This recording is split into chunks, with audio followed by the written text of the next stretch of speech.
Hello, folks. It's your friend, the Mass Wrestling Fan. I'm here today because our mutual associate, Mike, has presented me something. He told me he wanted me to open this, and he set up this whole situation for me to come to you today. So here I am, and let's get to it. So he said, Mass Wrestling Fan, I want you to host a very special What's in the Envelope on my YouTube channel.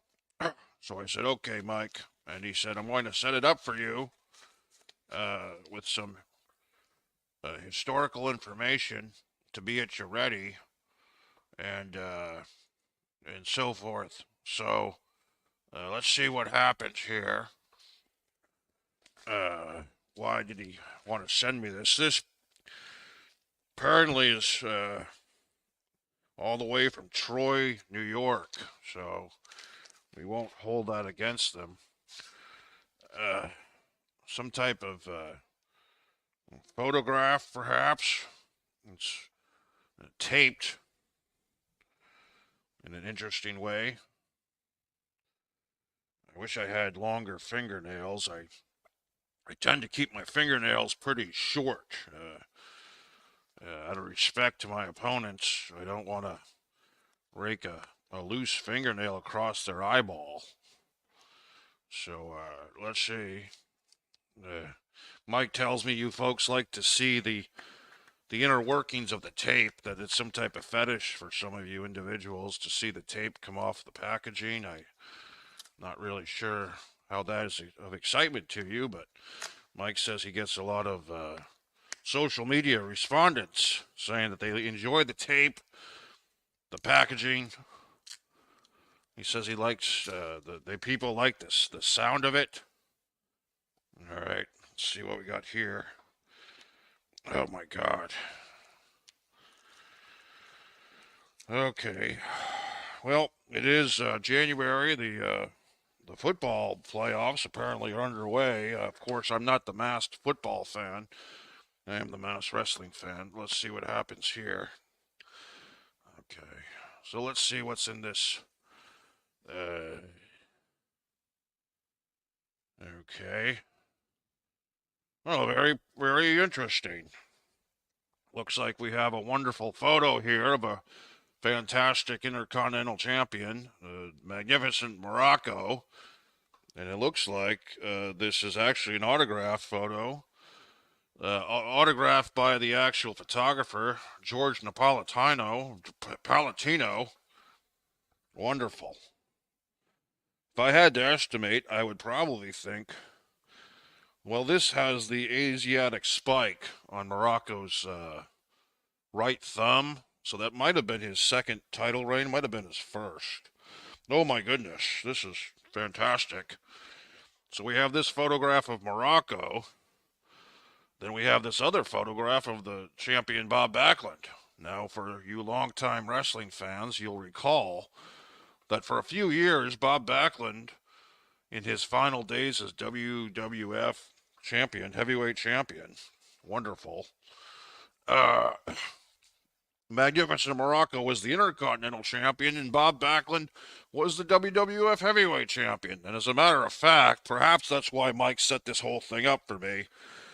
I will have to frame these. Thank you, Mr. Troy, New York, for this wonderful gift. And Mike, thank you for presenting, because this brings me to some memories from my own mass wrestling fan childhood. You see, it was a wintry night, 1983, in the what they would call the Capitol Center, Landover, Maryland. And there was what they called the Metropolitan Blizzard of '83. This was a horrible blizzard. I believe 24 inches of snow. February 10th through 12th, 1983. You can look it up. Apparently, it's known as the seventh worst snowstorm in the history of the Washington, D.C. area, which is pretty bad, or good. And the mass wrestling's fan, young mass wrestling fan at the time, I had insisted to my father, the Mass Wrestling father, that he take me to see this exciting tag team match, Rocky Showman Johnson, and S.D. Jones against Ray the Crippler Stevens and Playboy Buddy Rose. Was the scheduled traction match. And there was also a world heavyweight title match between none other than Bob Backlund and the Intercontinental Champion Magnificent Muraco. Jimmy Snuka was scheduled to be on this card against superstar Billy Graham. Now, in the days ahead of the show, because of this storm, all situations and events at the Capitol Center in Landover, Maryland were canceled. There was a basketball game, NBA game, the Washington Bullets at the time, now known as the Wizards, I believe. There was a hockey game in that vicinity, the Washington Capitals. And all these events were postponed. And the airlines, the D.C. Dulles, okay, very big time airport. All the politicians, all the world leaders coming through that airport, National Airport, Kennedy Airport, RFK Airport, all the airports were closed.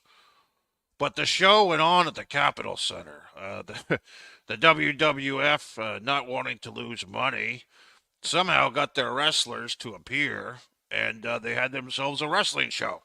And believe it or not, the Mass Wrestling father, who was very environmentally minded at the time, eating sprouts, driving a VFW Rabbit, picked up the Mass Wrestling fan, his son, picked up the Mass Wrestling friend, a young friend of me, and we all took that VW Rabbit 100 miles from the suburbs of the outlying area to Landover, Maryland, for this wonderful wrestling show. Now let's go back in time and I'll try to remember all the matches.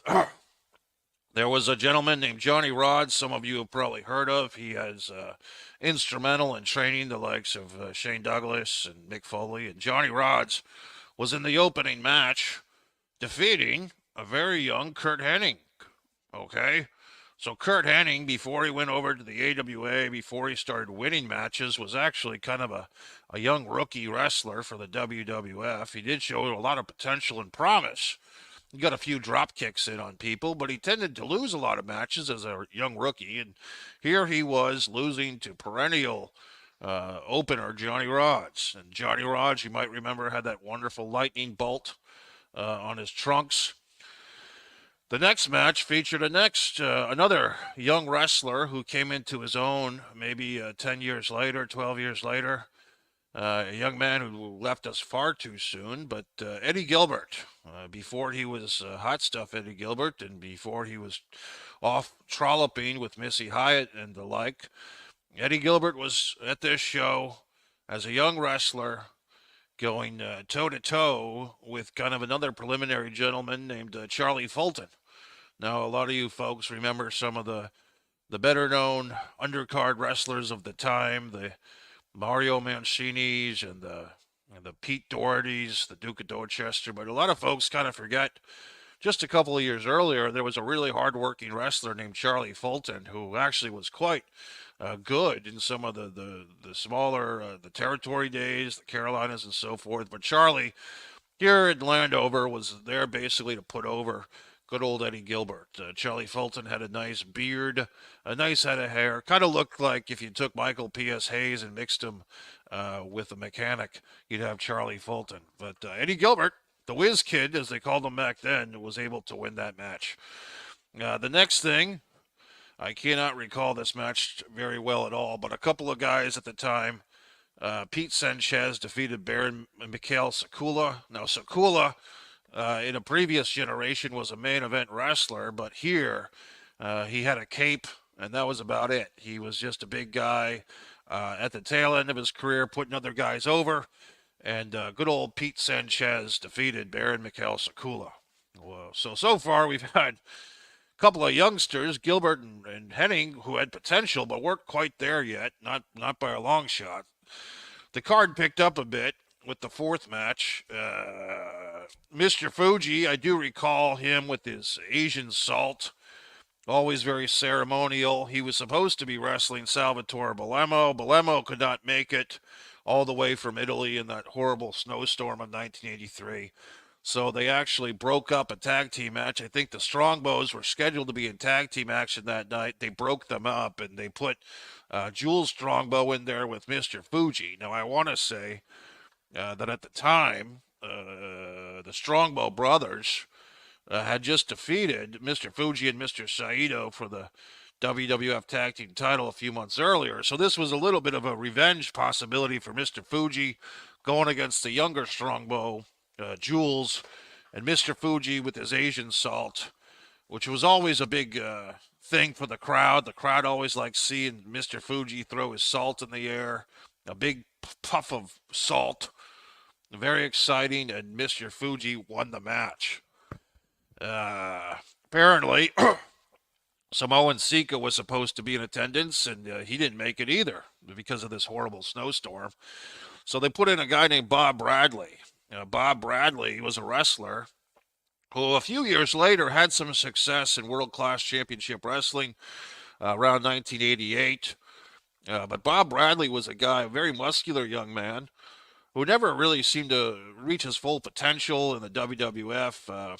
Like I said, he did have some good a year or so run in the World Class Wrestling years later. But Bob Bradley, very muscular young man, but he came up short on this night against Tony Garea. Tony Garea was very well respected at this time as a former multiple-time tag team champion. He had teamed with Haystack Calhoun. Kind of a big guy, small guy team. Haystack Calhoun, who had the horseshoe. Everyone remembers him of that era. Garea and Martel, that was probably Tony's last successful tag team just a few years earlier, right before the mass wrestling fan became a wrestling fan. So by the time I got to start seeing Tony Garea wrestle, he was kind of on the tail end of his thing, but still well respected, still could win a match once in a while, and he defeated the young Bob Bradley. I think they might have even shooken hands before and after the match, which is always nice. Then we had another match. The former Intercontinental Champion, he had recently lost the title to Magnificent Don Muraco, Pedro Morales. Still very popular, very successful, Mr. Everything in the World Wrestling Federation, they used to call him, because he had the Intercontinental title. Before that, he had the tag team title for just a day. Him and Bob Backlund actually defeated the Samoans, I believe, on a Shea Stadium card. A big, I think it was the undercard of the Zbyszko Bruno cage match. I think that's the one where Backlund, the WWF champion, and Pedro won the tag team titles from the Samoans, but they had to give them up immediately because Backlund was already the world champion. But in any event, Pedro Morales on this show defeated Swede Hansen. For those who may or may not remember Swede Hansen, he was a veteran, probably pushing 50 years old at this point in 1983. He had done really well in tag team matches in the Carolinas. In the WWF, he was an interesting case study because he was technically what they might call a rule breaker, a bad guy, but the fans took a liking to him. And with that in mind, the fans started cheering Swede Hansen to the point that it couldn't be denied. And eventually the WWF got behind big old Swede, and he had some good babyface matches. But here he was as a heel, getting defeated by Pedro. The next match on the show turned out to be a bit of a disappointment. And at the time, I do recall that Jimmy Superfly Snuka seemed to disappoint me every time I saw him as a young fan. He would, about 6 months after this show, I would see him have a disqualification match against Don Muraco. That was very unclimactic.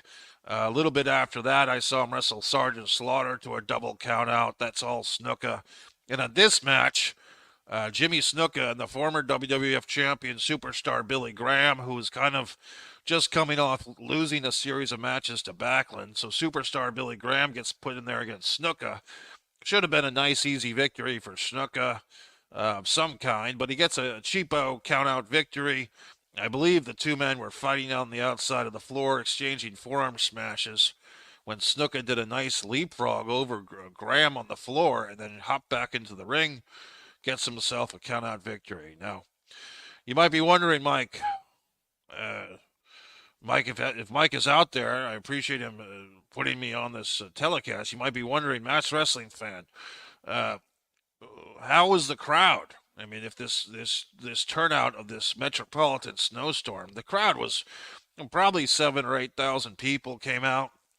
I'm sure a lot of people had to go through a lot of trouble to get there, and probably a lot of people had purchased tickets could not make it. But the WWF said on with the show, and the show went on. And credit to my Mass Wrestling father for bringing me and the Mass Wrestling friend through this turbulent snowstorm, risking our lives to see pro wrestling. It was well worth it. The next match, in a sense, was the main event. All the marbles on the line. The Intercontinental Champion, Magnificent Don Muraco, as stated. Wonderful photograph once again.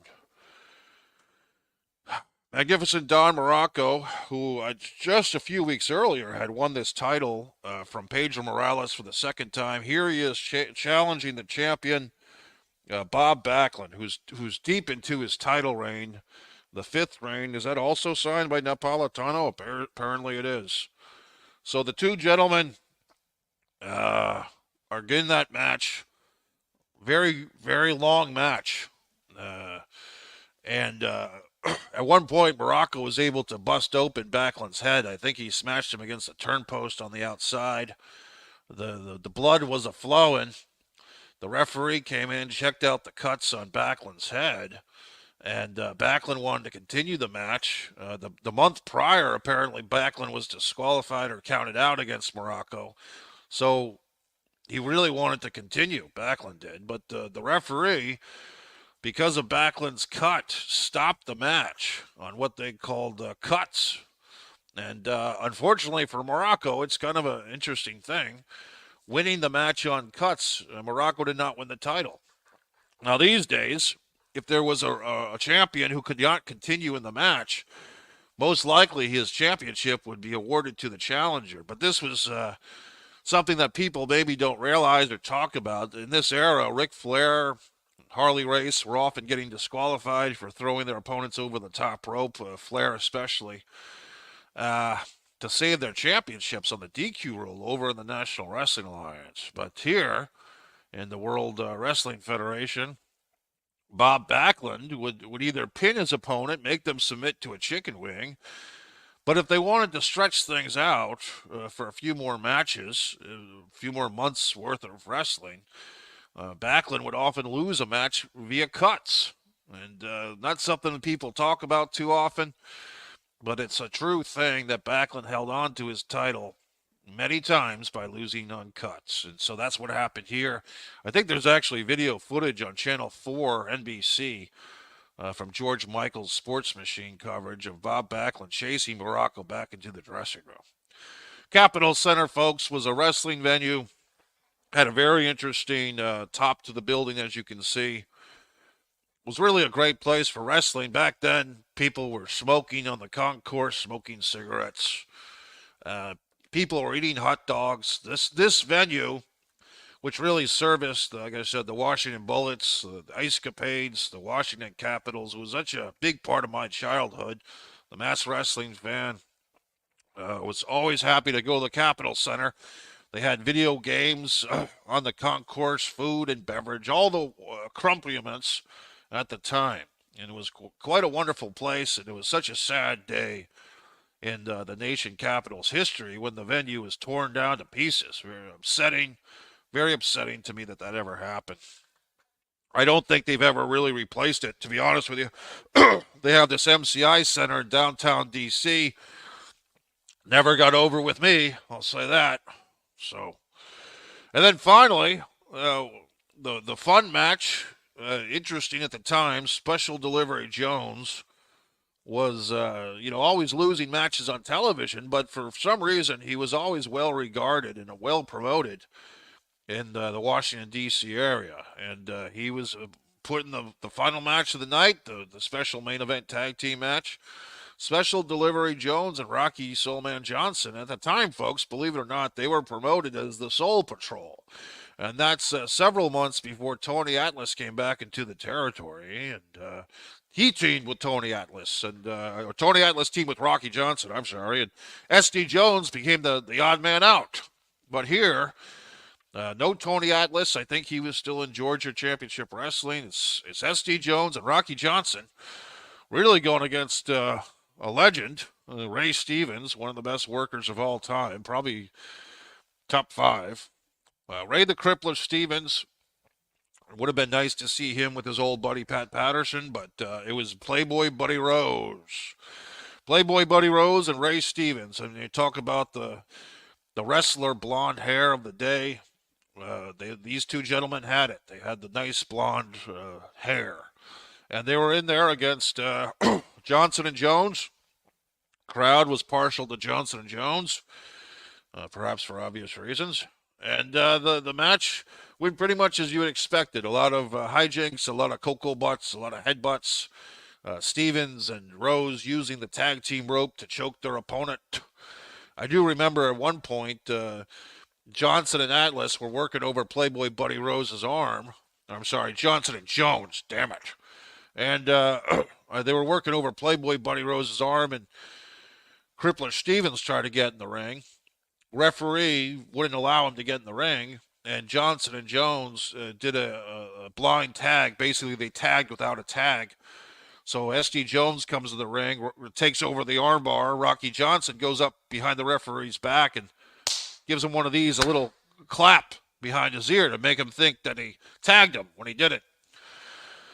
So there's quite a bit of hijinks, and I don't recall exactly who pinned who, but Johnson and Jones came out the victor. Now, I do remember that the match was initially supposed to be billed as a 2 out of 3 falls match, but the way that I recall it, they only did 1 fall, probably because they just wanted to get the hell out of there. I mean, if you look at the times on these matches, it's listed that the Muraco Backlund match, for the matches they have at the time, 14 minutes and 5 seconds. Seemed a lot longer to me at the time as a child, as a mass wrestling child. But really quite a nice time. I think it's one of those things, folks, it may not have been the greatest show of all time, but just the fact that these wrestlers came out in the middle of the snowstorm, the 7th worst snowstorm in metropolitan history, and to my mass wrestling father's credit, he got me and my friend there safe and sound. We saw the entire show, had a wonderful time, and headed back to the suburbs. Just makes you think about things. These wonderful photographs from Mike here on One Pro Wrestling and Sports Fan YouTube channel.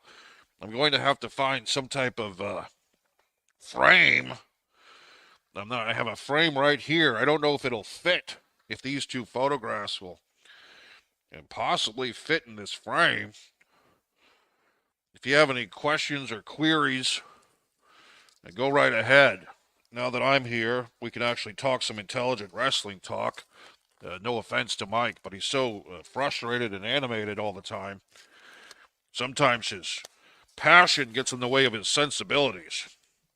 But you know me, the mass wrestling fan, I try to keep things in perspective.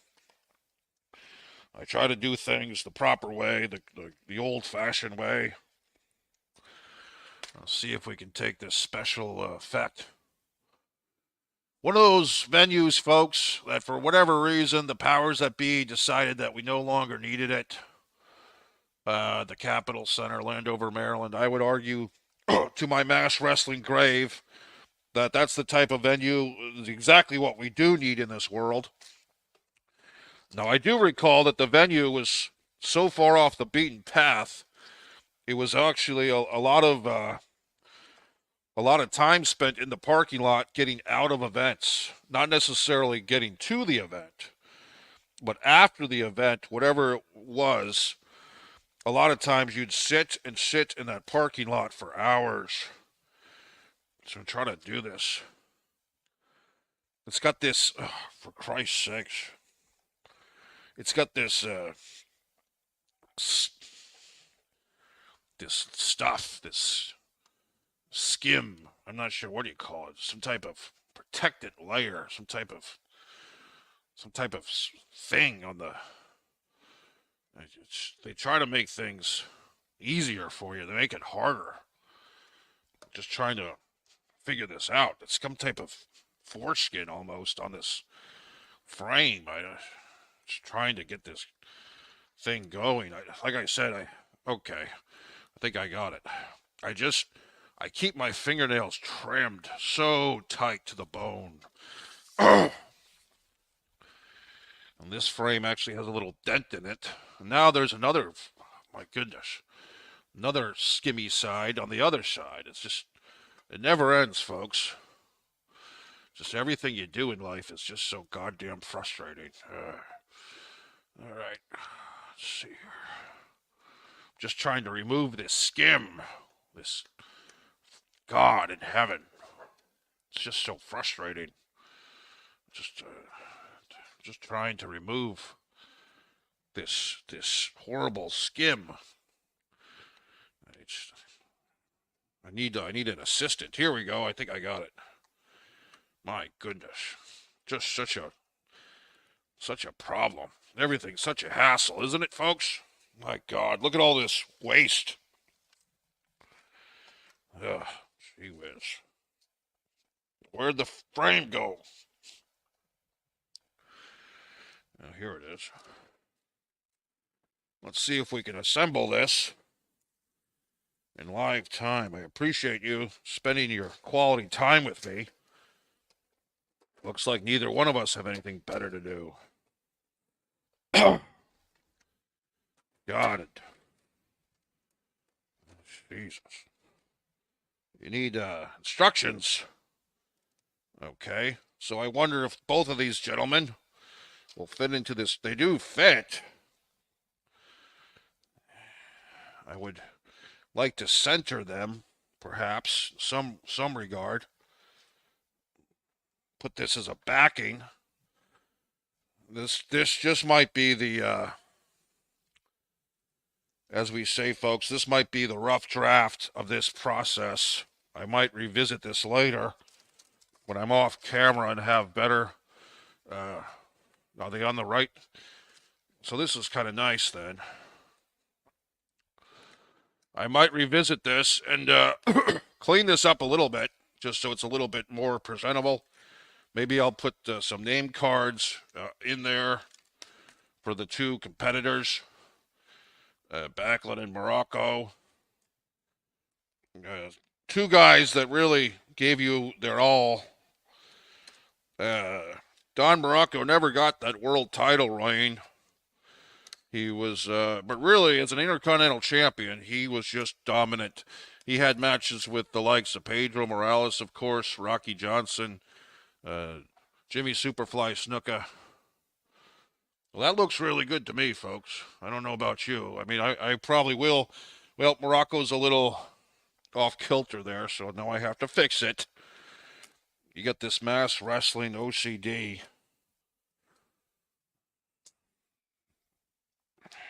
Just nothing is easy, folks. Nothing is easy in this world. I guess I'd have to take some type of tape-like material and tape these gentlemen down, which I don't necessarily want to put tape on the actual photographs either. So I don't know what the hell to do. I mean, how do you tape something without putting tape on it? I mean, God. That's not bad. I think what I may do here is, instead of this Statue of Liberty, I might buffer with just a piece of white paper. God's sakes. If I just put some nice blank white paper in there, it'll kind of even things out a little bit. And I do not want to use tape. I really don't, because I don't want the photographs to be besmirched with tape. When you're a perfectionist like myself, you don't like to do a shoddy job with anything. You like to do things the right way. We are getting a little bit closer to that. This may not be totally perfect, but it's getting there. And maybe there's hope for humanity yet. Who knows? Okay, folks. So now I want to make sure I got this thing You always want to make sure you have your frame properly. You don't want the bottom into the top and all that stuff. I've put the frame, put the picture in the frame, put the frame in the picture.